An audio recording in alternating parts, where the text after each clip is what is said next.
Salut à tous, j'espère que vous allez bien. Aujourd'hui on se retrouve dans une nouvelle vidéo et on se retrouve pour un petit bilan lecture puisque je n'ai lu que 3 livres en septembre et il y en a un, c'était une relecture. Donc je pense que la vidéo va pas être très longue mais c'est très bien comme ça vous permet de vous poser vite fait si vous n'avez pas trop le temps, c'est parfait.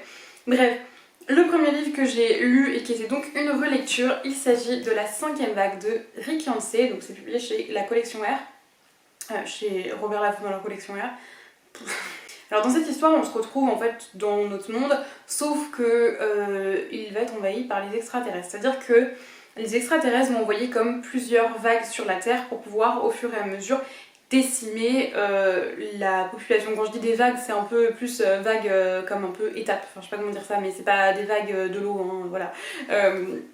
Ils m'ont envoyé donc ces vagues-là sur la Terre pour pouvoir voilà, tuer les gens, hein, tout simplement. Et je rigole mais c'est pas drôle.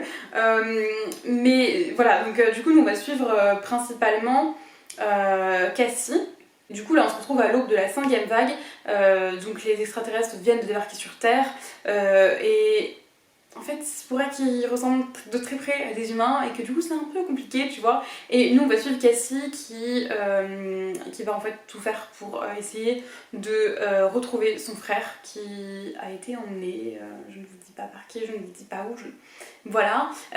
Et du coup on va la suivre elle, mais on va suivre aussi d'autres points de vue, mais je vais pas trop vous dire parce que j'ai peur que ça spoil un petit peu si je vous dis les autres points de vue, parce qu'il me semble qu'ils arrivent un petit peu plus tard dans le texte.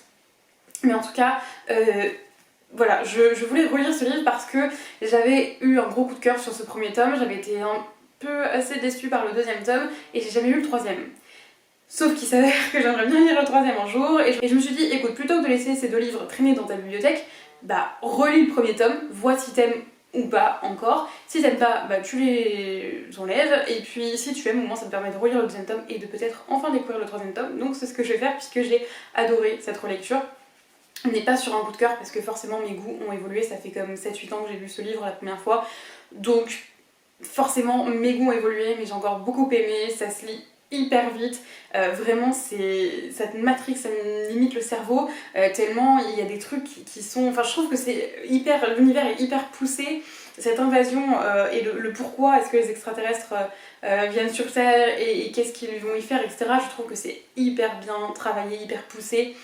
Et vraiment c'est hyper intéressant et du coup j'ai hâte de relire le 2e tome dont je ne me souviens absolument plus, comme c'était d'ailleurs le cas pour ce premier tome, pour pouvoir voir un petit peu la suite et voir ce qui va s'y passer parce que je pense que ça peut être hyper intéressant et donc j'ai très hâte de découvrir la suite et de peut-être enfin lire le tome 3 qui m'attend depuis tellement longtemps.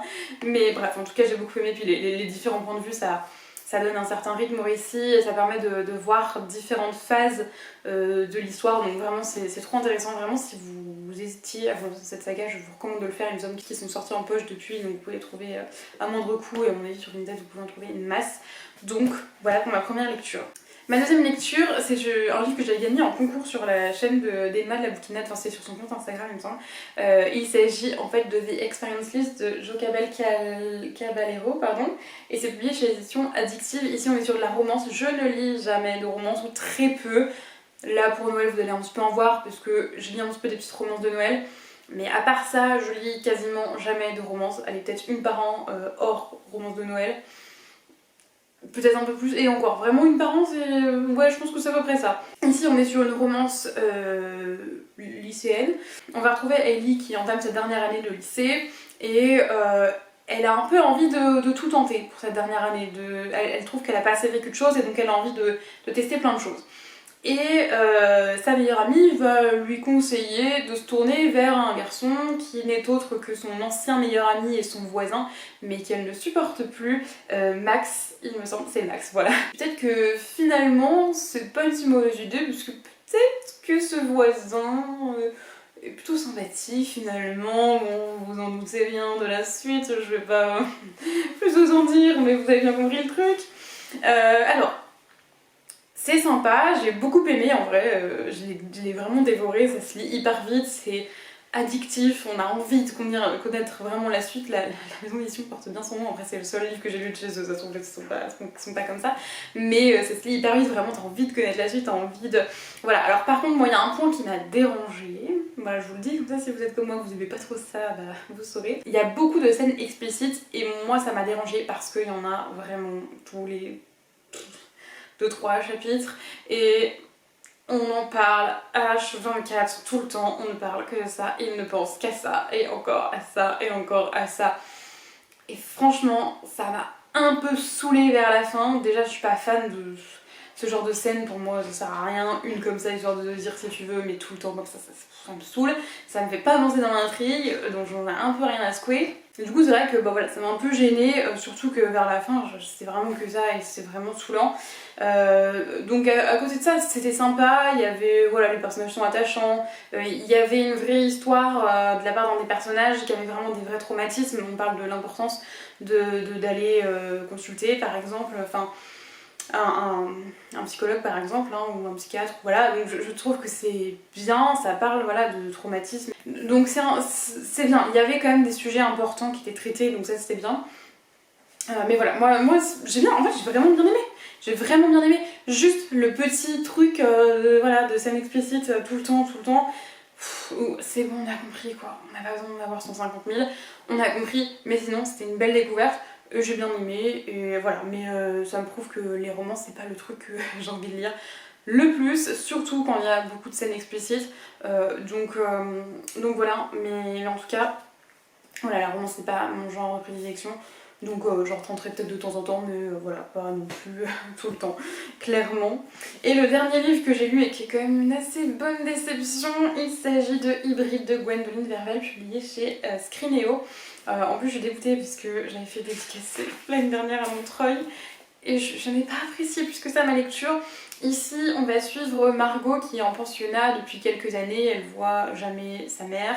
Son père vient lui rendre visite une fois par an, voilà, histoire de venir la voir et tout, mais voilà, elle a de très mauvaises relations avec sa mère. Et elle va finir par revenir chez elle, chez ses parents. Et elle va finir par découvrir aussi, j'ai trop de... elle va finir, elle va découvrir en fait que elle est une elfide, en gros elle est mi-elfe, mi-druide, et elle va découvrir qu'il y a, l'ancien monde, je crois. En fait, il s'avère que je l'ai lu il y a très peu de temps et que je ne m'en rappelle absolument plus, quasiment, pour vous montrer à quel point j'ai aimé. Il y a beaucoup de choses qui sont très floues dans ma tête. Ouais, je sais plus exactement, mais elle va découvrir qu'il y a comme un autre monde, un peu comme parallèle entre guillemets au monde des humains.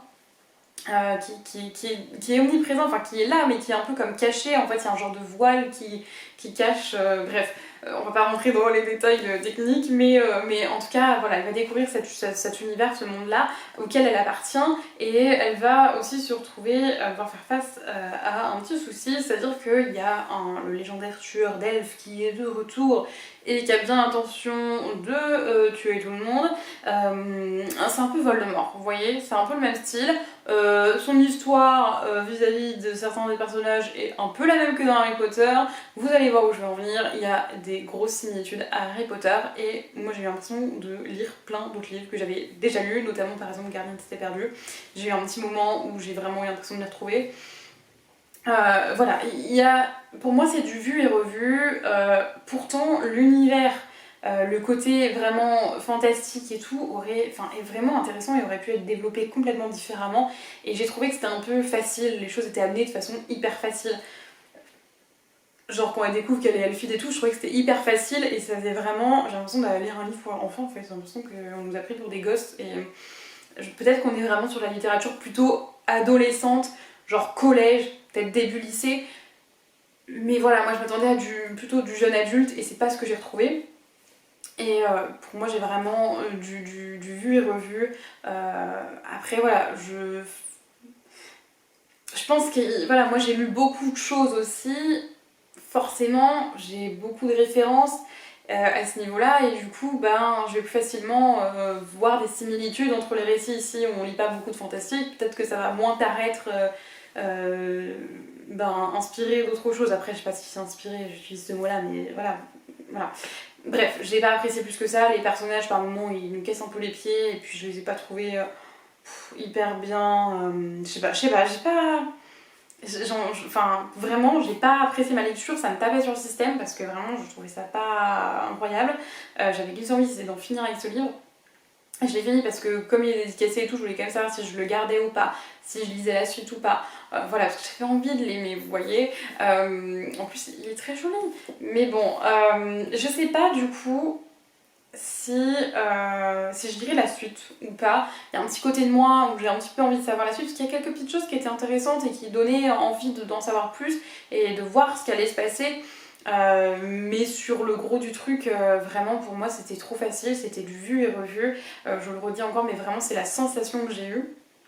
Je ne doute pas que l'autrice a fait un gros travail d'imagination et de recherche et tout, mais voilà, pour moi, voilà, c'est le genre de choses que j'ai trop lu, peut-être, je ne sais pas, mais ça ne l'a pas trop fait. Après, voilà, je ne sais pas si je lirai la suite parce que aussi, bah voilà, comme je n'ai pas apprécié plus que ça, et que là je commence à quasiment plus m'en souvenir alors que ça fait même pas un mois que je l'ai fini. Bah, je me dis que peut-être ça vaut pas la peine d'aller acheter la suite. Voilà, donc on verra. Pour l'instant, c'est pas dans mes priorités, on va dire. Donc voilà, en tout cas, c'était un très bel objet livre. La couverture est très belle. Mais ça s'arrête là. Bref, je vais arrêter la vidéo ici parce que j'ai un chat qui s'impatiente derrière la porte. Et il faut que je m'active pour aller monter cette vidéo et une autre parce qu'après j'ai d'autres trucs à faire, bref, donc je vais vous laisser là. J'espère que ça vous a plu, dites-moi s'il y a certains des livres que vous avez lus et si vous les avez aimés et votre avis quoi, et voilà, on se retrouve dans une prochaine vidéo, bye.